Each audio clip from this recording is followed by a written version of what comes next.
अक्षांश रेखाओं के बाद आज हम लोग देशांतर रेखाओं के विषय में पढ़ेंगे। प्रमुख अक्षांश रेखाएं हमने बताया था, ये रेखा जो होती है जो ग्लोब को दो बराबर भागों में उत्तरी गोलार्ध और दक्षिणी गोलार्ध में विभक्त करती है, ये 0 डिग्री अक्षांश रेखा या इसी को भूमध्य रेखा कहा गया। भूमध्य रेखा, भूमध्य रेखा को विषुवत रेखा या इक्वेटर भी कहा जाता है। इसके बाद देखिएगा 23.5 डिग्री उत्तरी अक्षांश रेखा जिसको कर्क रेखा कहा जाता है, यह है 23.5 डिग्री, 23 सही 1/2 डिग्री नॉर्थ उत्तरी अक्षांश रेखा, ये कर्क रेखा, कर्क रेखा।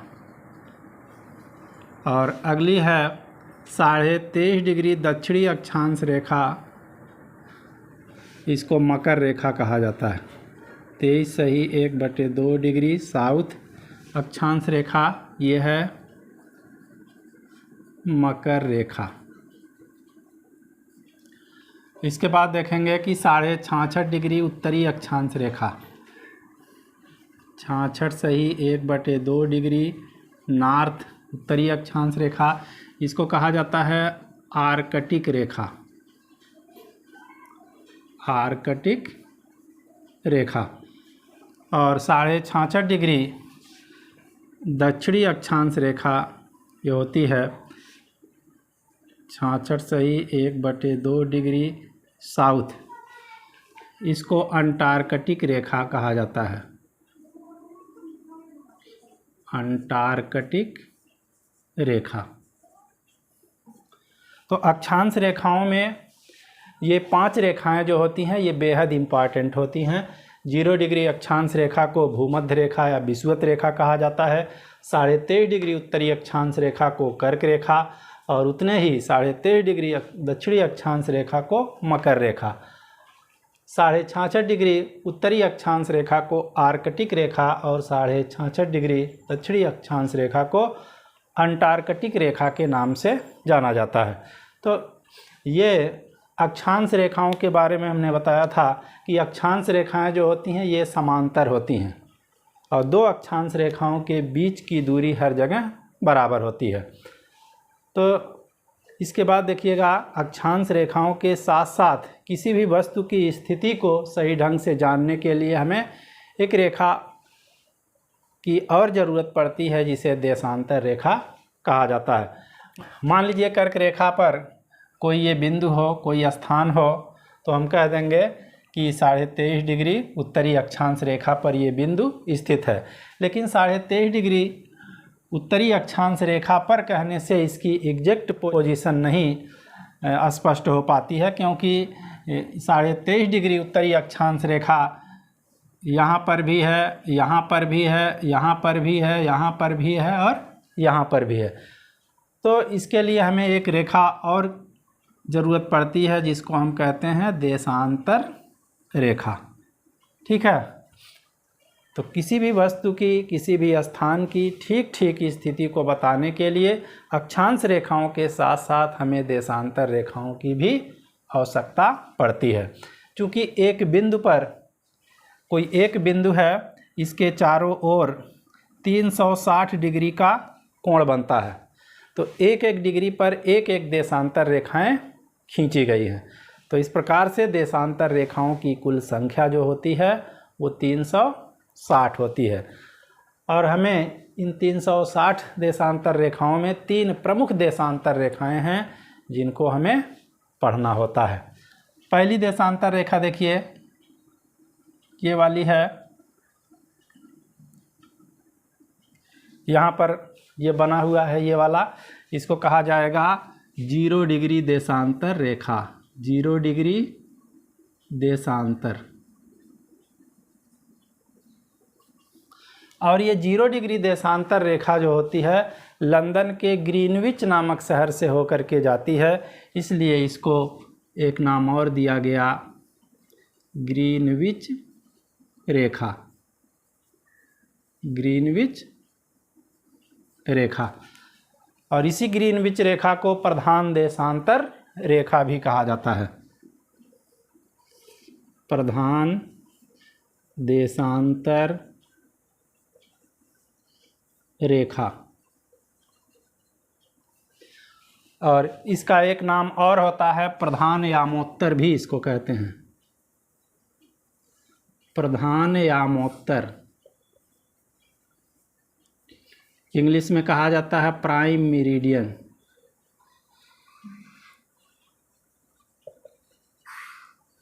Prime meridian.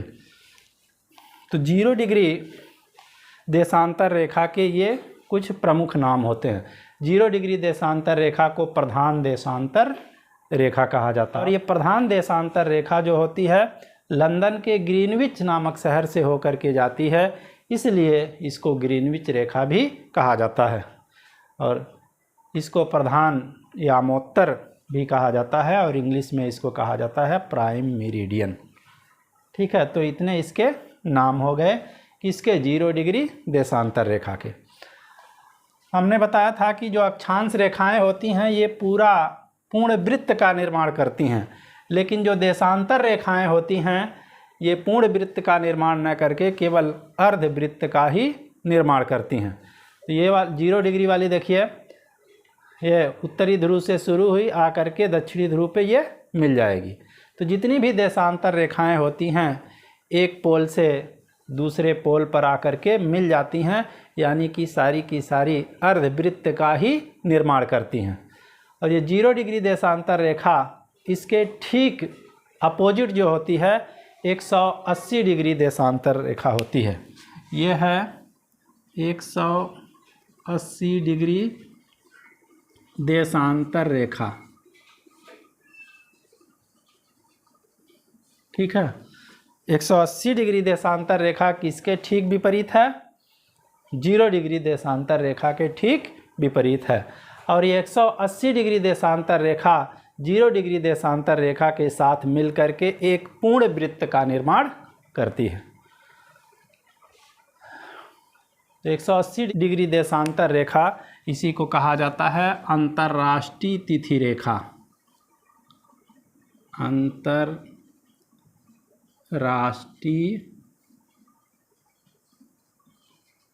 तिथि रेखा। क्वेश्चन आता है कि अंतर्राष्ट्रीय तिथि रेखा किसको कहा जाता है, तो 180 डिग्री देशांतर रेखा अंतर्राष्ट्रीय तिथि रेखा कहा जाता है। और एक चीज़ और देखिए, हमने बताया था कि दो अक्षांश के बीच की जो दूरी होती है वह 111 किलोमीटर होती है, 111 किलोमीटर होती है। और दो देशांतरों के बीच की जो दूरी होती है वह विषुवत रेखा पर सबसे अधिक होती है। कहाँ पर सबसे अधिक होगी, विषुवत रेखा पर सबसे अधिक होती है। और जैसे जैसे हम ध्रुवों की ओर जाते हैं देशांतर रेखाओं के बीच की दूरी जो होती है वो घटती जाती है। यहाँ पर ये वाली देखिए विषुवत रेखा है, तो यहाँ पर दो देशांतरों के बीच की दूरी सबसे ज़्यादा होगी। जैसे जैसे हम उत्तर की ओर या दक्षिण की ओर आएंगे तो दो देशांतरों के बीच की दूरी क्रमशः धीरे धीरे क्या होती है, घटती जाती है। और दो देशांतरों के बीच की दूरी विषुवत रेखा पर हमने कहा सबसे अधिक होती है, और यह कितनी होती है, 111.32 किलोमीटर होती है। ठीक है, तो ये चीज़ याद रहे। और पृथ्वी जो होती है ये पश्चिम से पूर्व की ओर घूमती है, और एक चक्कर लगा लेने में इसको 24 घंटे का समय लगता है। एक चक्कर का मतलब है 360 डिग्री। तो यहाँ पर देखिए 360 डिग्री घूमने में समय लगता है, समय कितना घंटा, 24 घंटा। ठीक है, तो एक घंटे में कितने घूमेगी, तो एक घंटे में निकाल लीजिए, एक घंटे में घूमेगी 360/24 भाग देंगे 15 डिग्री आ गया। तो एक घंटे में घूम रही है क्या डिग्री, 15 डिग्री। तो एक घंटे में चूँकि 60 मिनट होता है, ठीक है, तो 60 मिनट में कितने घूम जाएगी, 15 डिग्री। ठीक है, अब काट दीजिए। 15 एक अन्नम 15, 15 चौका 60, यानी कि 1 डिग्री घूमने में 4 मिनट का समय लगता है। ठीक है, तो यहाँ इस तरह से हम लोगों ने कैलकुलेट करके निकाल लिया। चूँकि पृथ्वी 360 डिग्री घूमती है 24 घंटे में, तो 1 घंटे में कितना घूमेगी? 15 डिग्री। 1 घंटे में 15 डिग्री घूमेगी तो 1 डिग्री घूमने में कितने मिनट का समय लगेगा? 4 मिनट का समय लगता है। ठीक है, अब देखिए ये 0 डिग्री जो देशांतर रेखा होती है, इसके अगर हम पूरब की ओर जाएंगे तो इसको कहा जाता है पूर्वी गोलार्ध। इसके इधर कौन सा गोलार्ध है? पूर्वी गोलार्ध है। और इसके इधर अगर हम जाते हैं, इधर जाते हैं तो ये पूर्वी गोलार्ध है, और इधर जाएंगे तो ये पश्चिमी गोलार्ध है। पश्चिमी गोलार्ध। ठीक है, हमने कहा कि 0 डिग्री देशांतर रेखा के अगर इधर पूरब की ओर जाते हैं तो ये पूर्वी गोलार्ध और ये पश्चिमी गोलार्ध होता है।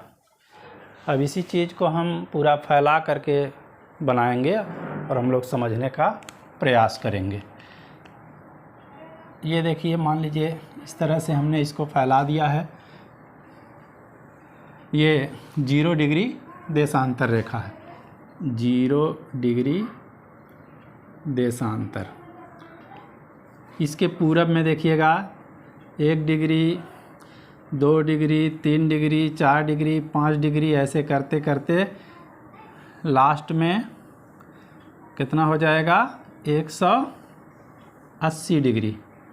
180 डिग्री ईस्ट, पूरब।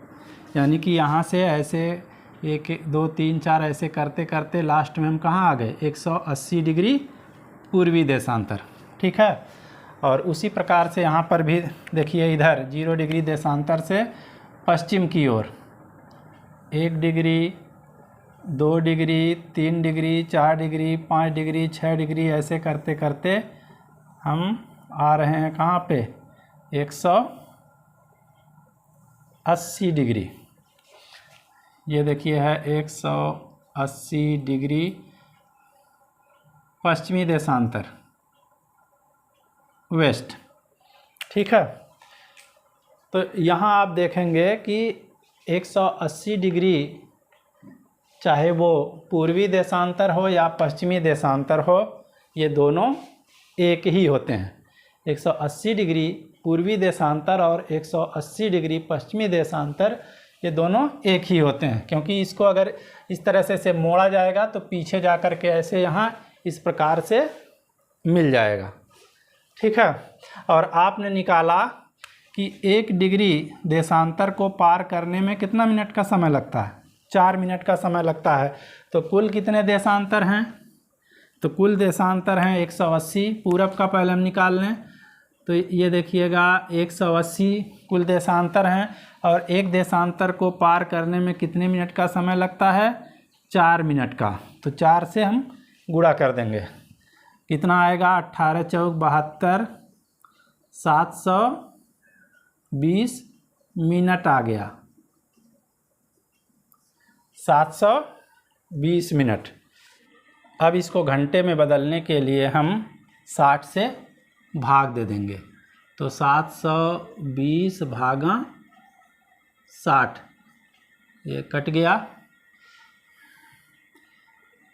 12 छक 72, यानी 6 बरहिया में ये हो गया 12 घंटे।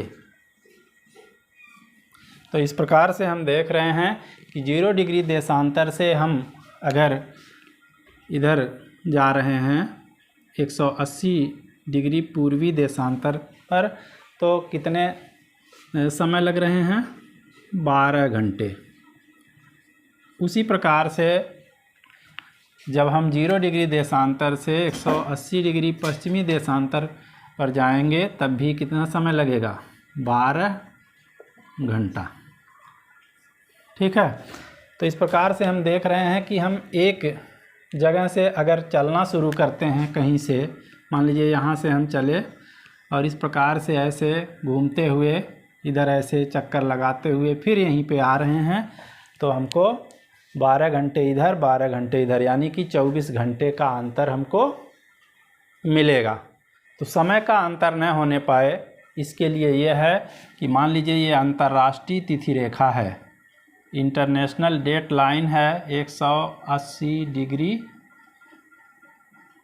देशांतर रेखा, ठीक है। 180 डिग्री देशांतर रेखा यानी अंतर्राष्ट्रीय तिथि रेखा है ये। अगर इसको कोई व्यक्ति पश्चिम की ओर पार करता है, यानी इस प्रकार से पूरब से पश्चिम की ओर आता है, तो एक दिन जोड़ दिया जाता है, यानी कि प्लस कर दिया जाता है। कितना? एक दिन बढ़ जाएगा। और यदि अंतर्राष्ट्रीय तिथि रेखा को कोई व्यक्ति इस प्रकार से पार कर रहा है, यानी कि पश्चिम से पूरब की ओर पार कर रहा है, तो एक दिन छोड़ दिया जाता है। इसमें एक दिन जोड़ा था, इसमें एक दिन छोड़ दिया जाएगा, यानी कि माइनस कर दिया जाएगा, ठीक है। यहाँ पर देखिए एक दिन बढ़ जाता है अगर ये पूरब से पश्चिम की ओर अंतर्राष्ट्रीय तिथि रेखा को कोई व्यक्ति है या जहाज है पार करता है, तो एक दिन बढ़ जाता है। यहाँ पर मान लीजिए मंगलवार रहेगा तो यहाँ पर बुधवार हो जाएगा, यहाँ पर 10 तारीख रहेगी तो यहाँ पर 11 तारीख रहेगी। तो इस प्रकार से दो प्रमुख देशांतर रेखाओं को हम लोगों ने देखा, 0 डिग्री देशांतर रेखा, ग्रीनविच रेखा, इसी को प्रधान देशांतर रेखा, प्रधान यामोत्तर रेखा, प्राइम मेरिडियन कहा गया, और दूसरी इसके ठीक पीछे वाली रेखा 180 डिग्री देशांतर रेखा, जिसको अंतर्राष्ट्रीय तिथि रेखा कहा गया, क्योंकि इसको पार करने पर तिथियां और दिन ये दोनों बदल जाते हैं। क्वेश्चन आता है कि अंतर्राष्ट्रीय तिथि रेखा जो होती है इंटरनेशनल डेट लाइन, ये किस जल संधि का अनुसरण करती है? तो अंतर्राष्ट्रीय तिथि रेखा जो होती है, यहाँ पर आपको मिलेगा बेरिंग जल संधि। बेरिंग जल संधि का ये अनुसरण करती है, उसी के सहारे ये खींची गई है। अब देखिएगा इन दो देशांतर रेखाओं के अतिरिक्त एक तीसरी देशांतर रेखा है